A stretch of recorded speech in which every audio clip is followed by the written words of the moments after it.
All right. Good morning. Hey, here we are. We're live. Welcome to Pondering and happy Friday. That's right, TGIF. And the crowd goes wild. You have survived another week. Give yourself a round of applause. You did it. You did it. I joke about that, but these days it's not a joke. But thank you for being with us on this lovely Friday morning. I say lovely. It's rainy and cloudy here, but that's okay. Inside, where we're all living now, it is bright and cheery, and we're glad to have you with us on Pondering, the show where we ponder all things. We think them through, and we talk them through. We do not sweep anything under the rug. We have no holds barred. And we encourage people to not just swallow the sound bites given to us by the media, but think about them and other things too. And then also, we encourage people beyond that to make sure they don't put their faith in a box, that our faith drives, leads, informs all that we think, say, or do. We don't have little compartments where we keep everything, but rather it all works together. And today we're being joined live by our friend Al Stewart, Pastor Al from Forest, Virginia. I think that's him calling in. Let's take it. Dr. Al Stewart, is that you, sir? I am here. Good morning. That's nice. I'm glad. It would be nice to have you here instead of there, but it's great anyway. And good morning to Matthew, Leanne, Susan, Sarah, Wayne. Oh my gosh, everybody's jumping on here. Susie, see, Al, when we have you on, I mean, the place just overflows. It goes crazy. It's, that's a great draw. But listen, folks, you want to contribute as we're chatting here, Al and I. You can type into the live stream on Facebook. Of course, you can email ponderingradio, like one word, at gmail.com, ponderingradio@gmail.com. Or you can call and leave a message at 860-500-7163, 860-500-7163. We're here Monday through Friday, 7:30 to 8 a.m. Eastern Standard Time. And of course it is Free for All Friday, but we decided to start with Pastor Al because what better way to end a week with celebration than to have our friend, author, pastor, leader, drummer, and all around nice guy, Reverend Pastor Al Stewart, with us. All around nice guy. All around nice guy. I had to throw something else in there. It just didn't feel right to stop. So what's going on, man? How are you? How are things in sunny Forest, Virginia? Yeah, it's good. I mean, weather-wise, it's beautiful. We're going to have a couple really nice days. It was gorgeous yesterday, getting out, able to do some stuff, but, kind of surreal. Yeah. Like it is up there. Sure. And it's getting stricter all the time. The social distancing and trying to stop the spread of this thing. Yeah. Pretty much it's taken a hold here. A lot of people that I know who have businesses have now just, at first it was like, we're just going to do this, we're going to limit this. Now pretty much people are just closing their doors. I was going to ask you how tight the restrictions are in Virginia. Here in Connecticut, of course, New York, New Jersey, everything's shut down, and it's even getting crazier by the moment. So there's discussions about filtering traffic. I don't know how they would do that in terms of keeping people from going in and out. You'd have to shut down 95. You'd have to shut down, other major routes in and out to just be able to keep people out of New York or keep people from going back and forth. But that, we're supposed to be on 100% lockdown basically, except for essential businesses and groups of 10 or less that can gather, although they're even discouraging that. Is it the same down there, or are you guys a little bit looser in the restrictions? No, the Governor Northam has issued a proclamation, pretty much almost exactly what you said. You could.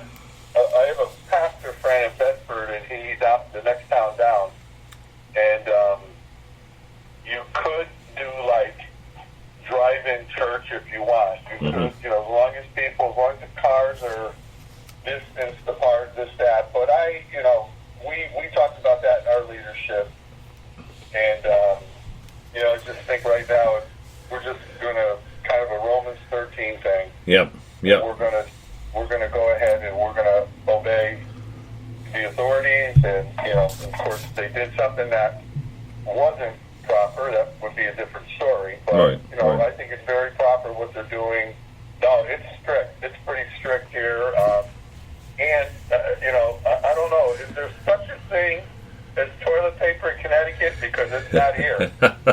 Yeah, no, it's the new currency now. We don't use paper money anymore. We just trade sheets of toilet paper. It's worked out. They've pretty much wiped out the supply here. But all right, sorry. Yeah, I know. I can't help myself. I was going to say, was that no pun intended, right? Oh yeah, no, definitely intended. I'll be here all week. Yeah. Thank you. Well, you know how that started too. The way that started is the first report of the coronavirus was diarrhea was the first thing that people were saying. I guess, and everybody thought that's it, right? Yeah, and that's what caused it. Basically, now you can't. We've got. We're okay, but. No, we've got. It's kind of bounced. It's bounced back now a bit. Some places. I mean, 7-Eleven right next door to us has always had it. So it's.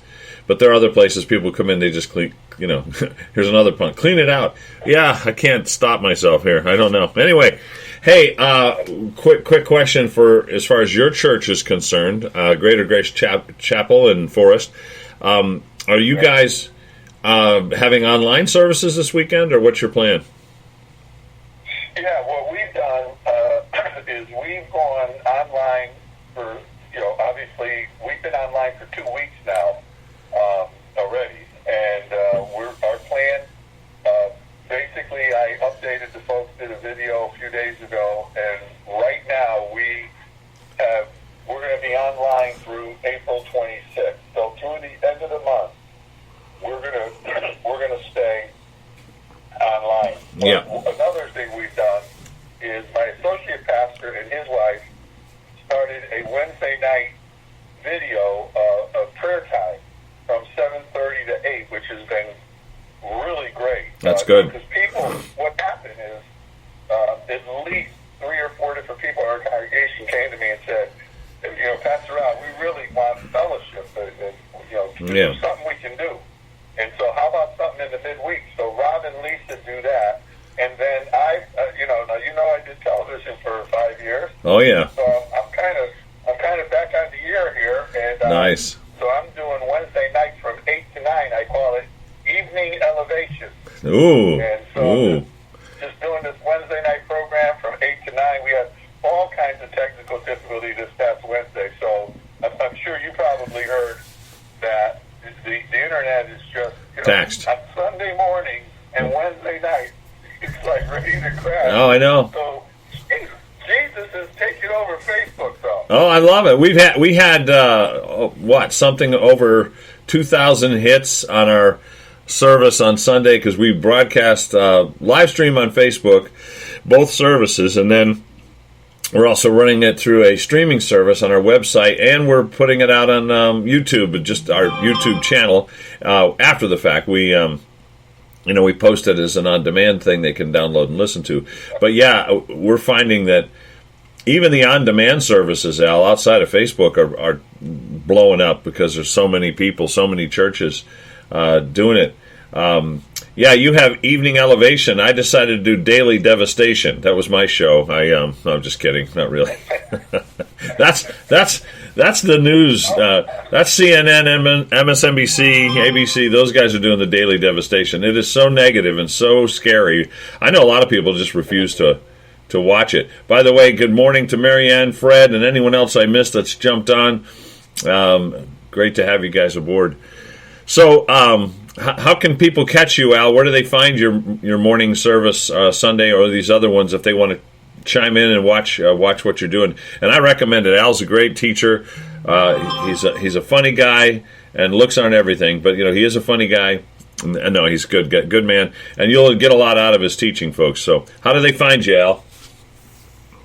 Basically, what we've been doing is, like you, there is a Greater Grace Chapel YouTube page. Okay. So if you go there, you could watch the last 2 sermons that we've done. But if you want to catch us on Sunday morning, it's Sunday morning at 10 o'clock on the Greater Grace Chapel Facebook page. And then, of course, I share it to my page. And I actually put all my messages on my outreach page to former LDS and LDS who are seeking biblical truth. It's basically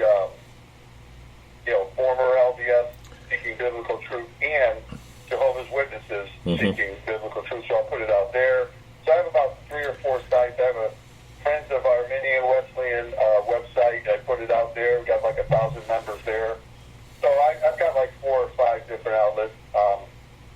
And one other thing I wanted to mention is that one of the things that we did is we started a COVID-19 fund within our church. Good. And the folks have just responded tremendously. And I don't know if you guys have experienced that, but our online giving has jumped dramatically. They sent a bunch of checks to our PO boxes where we're sending those for the fund, and we've been able to help people. Dawn and I, talking about this. Bottom line is that if I was to catch this thing, God forbid, because I was out helping people, we could live with that. But other than that, I just want to tell your listeners, don't be foolish, and don't play around. Just be smart and limit. I think it's right. Limit the contact, because this thing is incredibly contagious. Yeah. It's just strange how it could. I don't know if you read where it could sit on metal for hours on end. And Yep. It's strange. It reminds me of the Andromeda strain. Yeah, right. Yeah, there's those on Netflix and a lot of these streaming services now. Movies about outbreaks and the Andromeda strain. They're just hitting the charts, topping the charts right now. Everybody wants to watch them, and I'm thinking, for me, if I go watch something, I want to escape from it all. I don't want to watch more of it. But that's people. It's on their minds, and that's why people just are kind of obsessing over it. Hey, and of course, you and I know the answer, and I do want to. I don't claim to be a prophet, but people are talking about the new normal and this and that, whatever. Yeah, things have changed, but look, and Joe, I talked about this the other night. I'll just say this: when it comes to pestilence, this is a pestilence, man. Let's face it. yeah, When it comes to that, God often used those things to bring people. I mean, look at how many times he sent the pestilence, and he often used those to bring people into a proper perspective and proper place. This is different than, because the other thing is, every people, like on the program the other night, I did ask the pastor, got all these questions. All the questions were about the end times. right. Oh, sure. Everybody's thinking about that. Yeah. Right. I mean, it's like, but I think we are. Obviously, and I'm not saying God sent this, but what I am saying is it definitely got here because of incredibly unsanitary conditions in China. There's a video on YouTube that you could watch of Wuhan seafood market. Yeah. And they had bats with snakes in cages and all kinds. I mean, it was just bizarre, cut up, bleeding all over the place. I mean, I can totally see how this thing mutated and went into humans, but God will use this, and I think that He is using it. And I do want to say to everybody, I totally believe we will, at some point here, this is going to break. We're going to hit that crest, and we're going to get back, to doing what we need to do. Well, hopefully we're doing that now, but we'll get back to this kind of normalization. I do believe that's going to happen, and I'm also believing that all those people who have been on the fence will finally say, you know what, it's time. And I know you're believing the same thing. Amen? Amen. My wife actually had a point of connection, and Karen is very discerning spiritually. She's an intercessor, and she was praying the other day and felt that God was just, encouraging her that He was going to put a dramatic end to this in a way that would be obviously Him. When the time was right. And that's perhaps how some will come. We know that people are receiving Christ. People are buckling down. I talked to someone yesterday who said, I had gotten away from reading my Bible. I'm back reading it every day now. I'm focused on Him. I'm not watching the news. I'm watching the Word, and I'm listening to Him. And I thought, well, great. And this was someone, not in my church. This was just a coworker at the hospice agency I work with. So, yeah, I mean, it's definitely an opportunity for people to connect with God at a deeper level, or connect for the first time, and get their priorities straight. I mean, let's think about it now. What's everybody focused on? Their faith, hopefully, their family, things that were bedrock principles and foundational issues for our nation in the very beginning that we've drifted from. And I pray for more and more of that as time goes on here. But we'll see. I hope it's not too much time. But nonetheless, I hope that in the meantime, I know God is going to use it. He is using it. So they can get you. That I actually felt the same thing. And praying, just so that's a confirmation. Yeah. I think He's going to do something where people are just going to say, "This was God." Yeah. You know. And I'm sure there'll be those and that'll spin it away from Him, because that always happens. But for those of us, of people of faith, or people that have had that background and that history, we'll see it and we'll recognize it and share it. Switching gears a little bit, Al, you're a writer. You've written a lot of books. You mentioned earlier outreach to Jehovah's Witnesses and Mormons, Latter-day Saints. Some of your books touch on and deal with in depth, not just touch on those subjects, and you've always had a heart for that kind of outreach and bringing those people to Christ. What's your latest project? What are you working on now? Well, first of all, it just wouldn't be proper if I wasn't to say thanks to you. I'm writing. You're the one that really got me to start writing. So anything that I've accomplished in the writing field, just want you to know it's got in heaven it will have your account. So you've been a tremendous Barnabas to me in the area of writing, and I want to publicly thank you for that. These books wouldn't be out there if it wasn't for you, and thank you for that. Well, it's a blessing, and you've always been an encouragement to me too. You know that. Bless you. I mean, iron sharpens iron, and amen. We've had some good. The other day when I was in prayer, I was thinking about just times we've had over the years, and some of those times are with you. And, I want to. We've seen that. You were talking about the TV show, and that brought back some memories for me. I remember the first time you brought me on the show, and how there was a phone call. There were phone calls, and I don't know if you remember this, but there was a call with a question to me. So it was a pretty deep, lengthy kind of theological question, and you took the call, of course, as the host, and the guy asked the question. You said, "Well, thanks a lot. I'm going to let Pastor Joel answer." Pastor Joel, you got 30 seconds. And I'm sitting there going, I just remember feeling like I was standing in front of a Mack truck speeding at me at 90 miles an hour, and I got to figure out what I'm going to do. And it was a good baptism of fire into live TV and radio for me. So anyway. Yeah, and the neat thing was the answer. God gave it to you. Yeah, He did. It worked out. It worked out well. By the way, Matthew's said here, never seen the righteous forsaken or God's seed begging for bread. Yeah, He'll take care of us. That's the assurance of Scripture when we put Him first. By the way, that's the guy who just made that comment. That's Tax Law Group here. He's an attorney. He's got a great practice here in Bedford County and Lynchburg. And he's been doing a kind of word of the day, legal word of the day, because he's had to shut his. There's another guy that's had to kind of close his business down. He's got 4 attorneys, and I told him to watch in. So you awesome. Got you got a new viewer here with Matt Pack. So listen, what I was going to tell you is, anytime you feel like saying this program, although it originates in Connecticut, is brought to you by the Pack Law Group. We can't tell any lawyer jokes on this program. I guess we'll have to behave. We can tell preacher jokes, but not lawyer jokes. Yeah, as far as what's on the stove is, and this might can I challenge your listeners? Yes, please. Don't mind. Well, I may do the next book I do is very possibly going to be on the subject of the eternality of the soul. Is the soul eternal? That is for me, that has been a very, very big subject. Some may be surprised at, what I'm going to be writing about.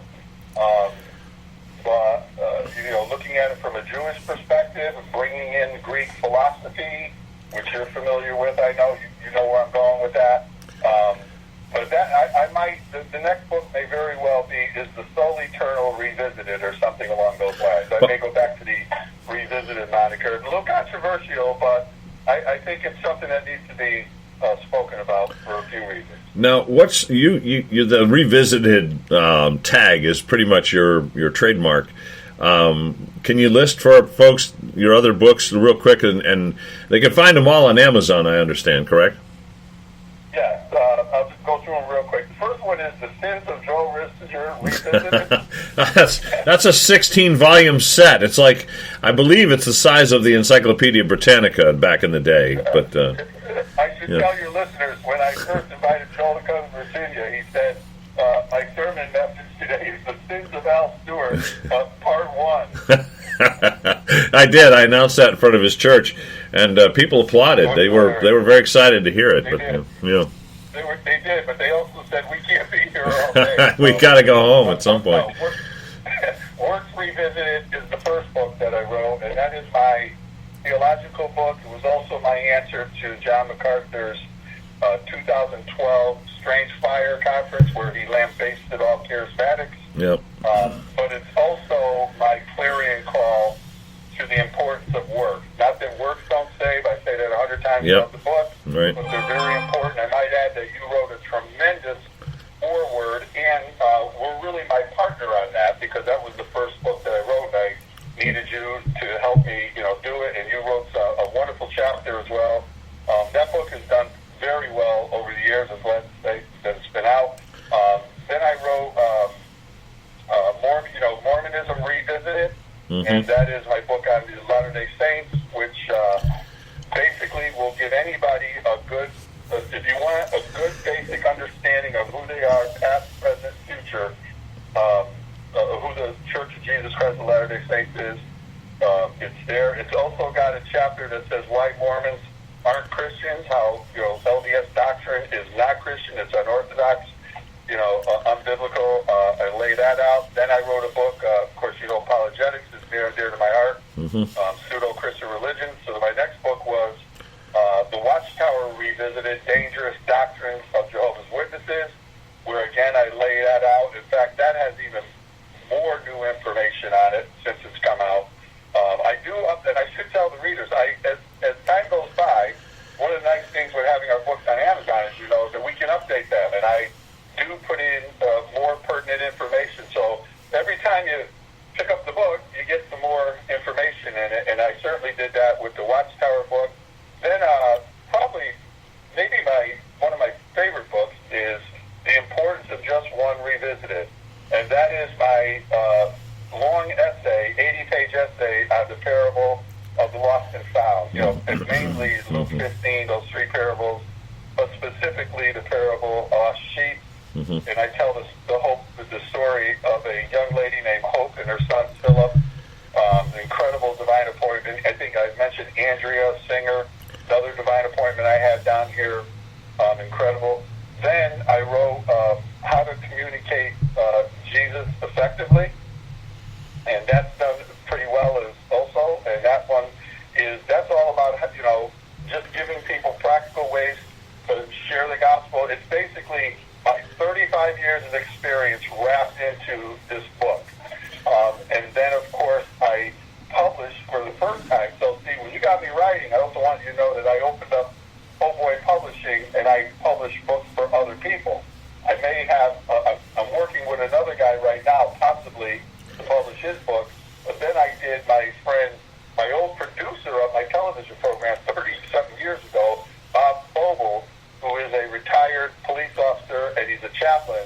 And so his book is published under the Po' Boy logo, and it's called An Arrest Warrant from God, Hands Up. It's pretty cool. Nice. And, I did see that. I remember that. And then, of course, I just finished with Sharon another collaboration, Wendy, Beauty from Ashes, and, Joe, the book was flying until this happened. In fact, I was headed up to Ohio, although they are going to reschedule the show, the big book show we're going to do up there and stuff. But I went online to check the other day, and it's still selling, still going. And all these books are available in paperback, ebook, and also in Kindle. And I'll mention, I think we had you on the show at the time, Al, but that last book is probably the best book and one of the few on suicide and a Christian perspective in response to that. And I thought it was just really well done, but also desperately needed in the body of Christ. And I recommend all Al's books. Good stuff. He writes, very in ways that are very easy to read, but also very deep in terms of the topics and covers them well. And it's good stuff. Always good stuff. And and I basically stopped writing because Al has started now, and there's really no point. I mean, when he's done, what else is there to say?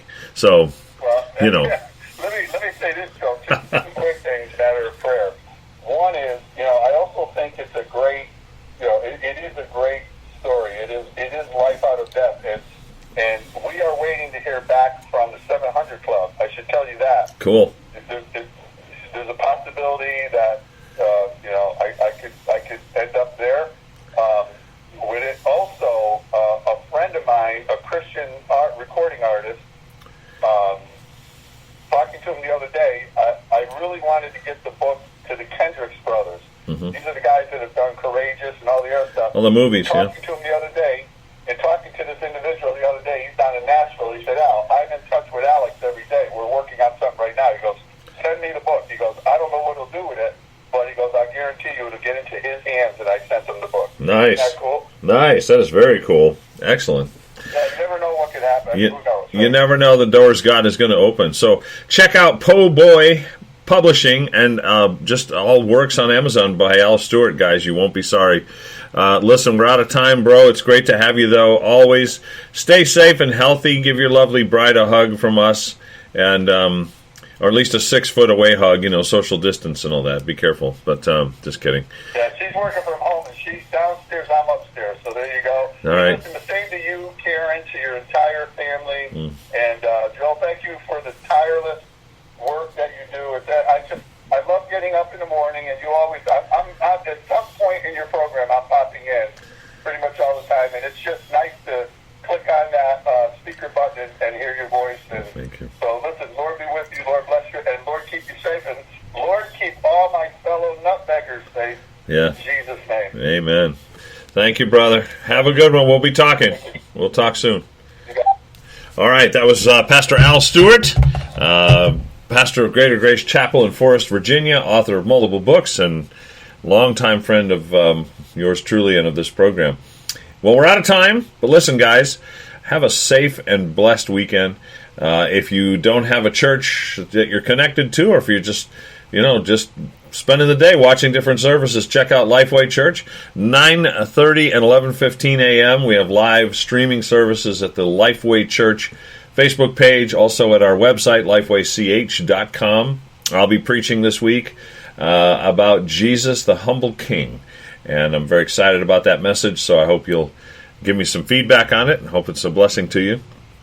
So you can do that at lifewaych.com or the Lifeway Church Facebook page or the Lifeway Church YouTube channel after the fact. You can get it on demand.